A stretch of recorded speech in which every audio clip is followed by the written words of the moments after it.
Hello and welcome to my brand new channel, Get Literature, a channel that I hope will make the world of literature a little brighter and clearer for all of you. My name is Molly. I'm a high school English teacher here in Australia, if you couldn't tell from my accent. I'm extremely excited to talk to you here about books, films, literary theory and more. If that sounds like something you're interested in, feel free to click the subscribe button down below and check out future videos as they are published. So from everything that I have watched on YouTube, which is a lot, I feel like I straddle the world somewhere between BookTube and TeacherTube, if that's a thing. My main focus for now will be discussing literary prose fiction texts exclusively. However, as the channel evolves, if it evolves, we may broaden that to look at other text types as well. So yeah, as much as I am a legitimate book nerd, it does feel kind of impossible for me to separate my identity as a teacher from that of being a book lover. And so I feel like I shouldn't try to avoid that, rather I should embrace that and bring that into the discussions that we can have here online. Because really, so much of how I interact with books is shaped by the fact that I am a teacher, the fact that I studied literature at university, and I genuinely just nerd out over annotation and close analysis, and I'm not sorry about that. So for this debut video here on Get Literature, I thought that maybe a nice way of introducing myself to you would be to talk to you about the books that made me. Basically, I want to talk to you about the books that profoundly shaped my life and were fundamental to falling in love with reading. So the obvious place to start is my childhood, and I was profoundly lucky to have two incredible humans as my parents. They are both avid book lovers. I think it's the greatest gift I could have been given. I was not an easy child, and my mother loves to tell anyone about how I didn't sleep through the night until I was 2 years old. I'm sorry. And honestly, it sounds like I didn't improve that much over the next few years either, to the point that I have vivid memories of playing like tug of war with the doorknob as mum and dad tried to hold it shut just enough so there was still light because I was afraid of the dark, because of course I was, and keeping it closed enough that my head and body couldn't fit out the door. I'm okay. I promise I'm okay. So, reasonably desperate to restore some kind of normality to their sleep schedule, mum and dad ended up striking a deal with me, and they said that I was allowed to stay up and read, and I could keep the light on as late as I wanted, but if I was found playing with toys or doing anything other than reading, it would be lights out straight away. The first book that made me who I am would have to be L. Frank Baum's The Wonderful Wizard of Oz. And so one of my mum's favourite stories is from when I was about 7. It wouldn't have been long after this deal was struck, and mum talks about walking up the stairs at about 10 o'clock at night, which seems fairly late for a 7-year-old, and she could see the light on and she thought, oh, Molly's fallen asleep reading, how sweet. And when she got to my bedroom door, I was there awake like a maniac, reading, and I apparently turned to her and I just went, Mum, I just love reading. I love books. I was reading The Wonderful Wizard of Oz at the time. I fully credit that series as being what allowed me to fall in love with the written word, and from then I've always had a book on the go. The next book that is foundational is the Harry Potter series. Now, I'm recording this right after the most recent slew of transphobic tweets, and so I do want to preface this by acknowledging that I'm aware of the problems of authorship and the Harry Potter series right now. I stand by my trans friends. Trans women are women, trans men are men, and no author can take that away from you. That being said, I cannot deny the role that Harry Potter played in shaping me and who I am. I mean, Harry Potter as a series is one that invited me to imagine a world in which we have hidden talents and identities that should be shared with the rest of the world. Just this morning, I watched an amazing commentary on whether or not we should separate Harry Potter from Rowling as the author by Sarah Z. I think it's well worth the 45 minutes of your time, so I will link that in the description below.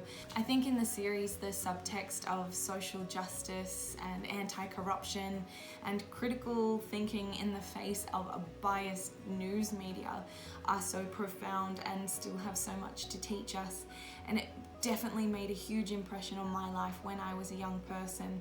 So it really did shape who I was, and it taught me to question authority and to be willing to stand up against injustice that I saw in the world.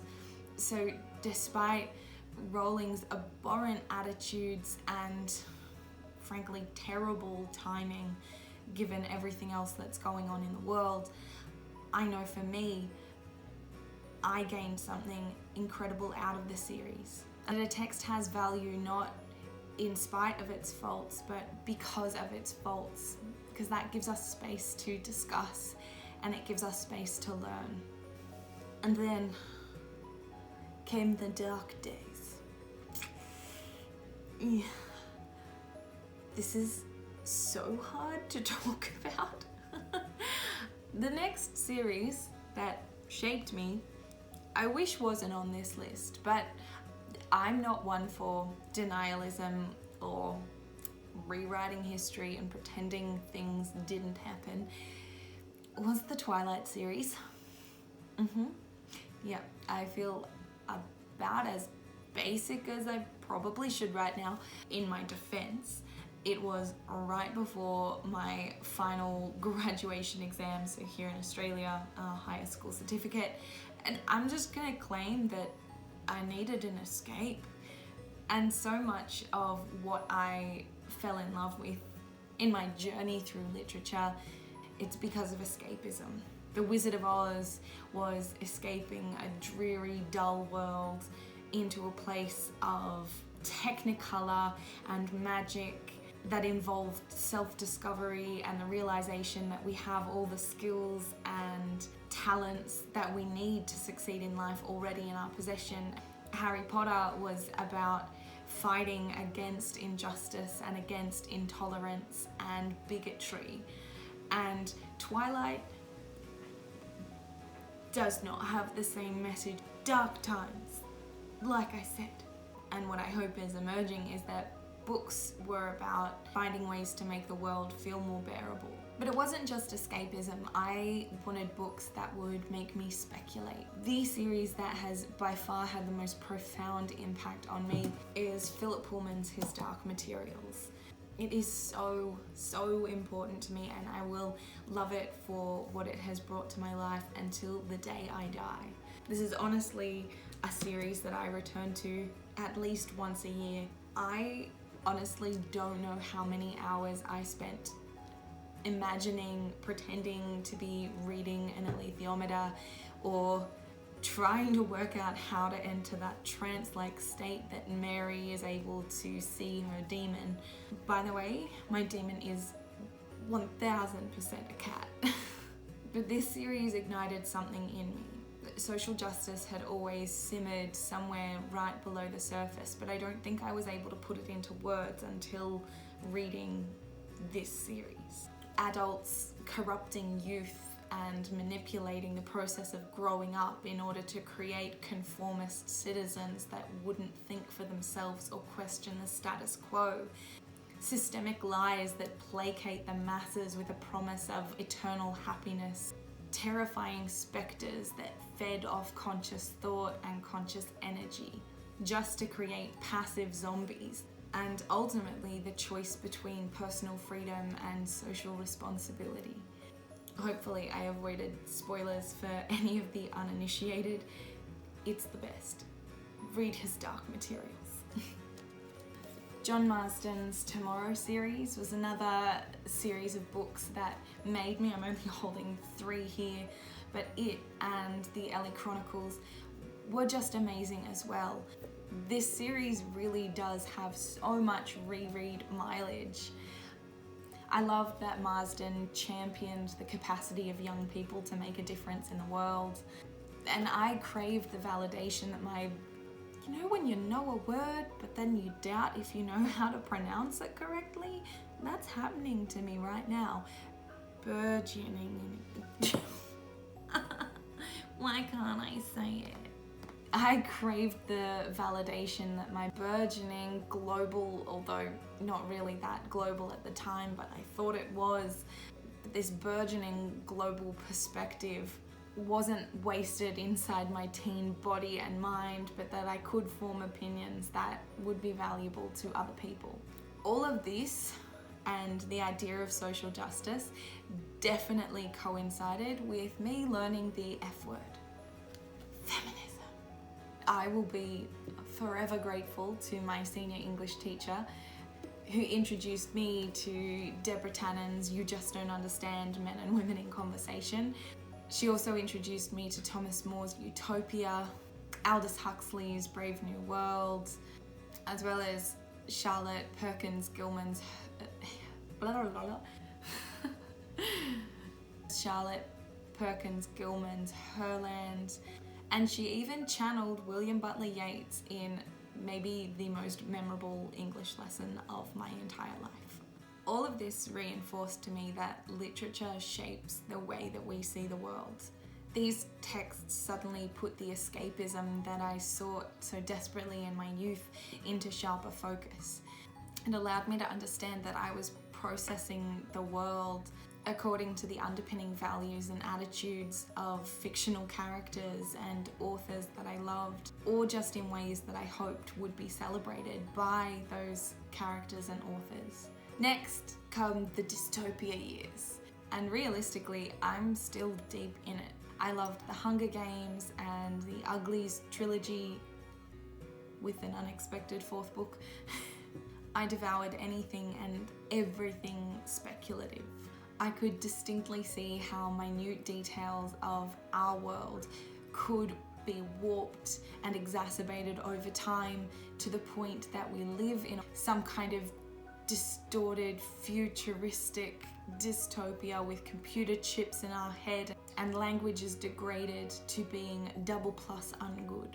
At uni, I learned to appreciate non-fiction more. Henry Reynolds' Why Weren't We Told should be required reading for absolutely every Australian, particularly those that grew up in the late 20th century and were not taught about our colonial history. Reynolds lifted the lid, or rather removed the blindfold from my eyes. He showed the active censorship of Australian history that had been carried out systemically for the best part of a century. And it was this censorship that enabled systems of oppression to exist and to continue to cause harm to First Nation Australians. And worse, it was in the face of a blindly complicit population. And it was at this moment that I think I finally recognised the danger of escapism, of treating literature as soma, as a way to appease some desire for justice to be served in a fictional world, but that wasn't necessarily being delivered in the real world. Barely made an impression on my tea. Although I haven't listed a ton of books for you, I've tried to just crystallise it to the ones that were most formative for me in shaping my worldview and my attitudes and my concern for social justice, which maybe I need a counter. I don't think I've got the editing skills to include that yet, but I don't know, maybe count that for me. So what about you, viewers? Gosh, I hope it's maybe not just one person. I'd love to hear from you. What are the books that made you? What are the books that fundamentally shaped your attitude towards reading, towards stories? What are the books that you can always go back to? What are the ones that were just for a particular period? Did you have dark days too, where you also were either Team Edward or Team Jacob? I'd love it if you would share your answers in the comments section below so I can get to know you. Feel free to let me know if there are books that you hope I'll discuss in more detail. I'm also really keen to build my TBR list based on your recommendations. Thank you so much for joining me and getting to the end of my debut video here at Get Literature. where we get lit for lit. I hate that. Where we get lit for lit. No. Where we get hooked on booked. I think I exhausted my relatable puns in the title. I will include a list of all the books that I mentioned, as well as some that probably got edited out because this is becoming longer than I ever wanted it to be. Thank you so much for joining me, and look out for my next video, which should hopefully drop sometime next week. And Lit Nerds Unite.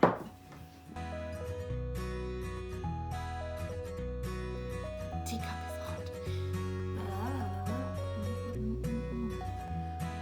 Virgin.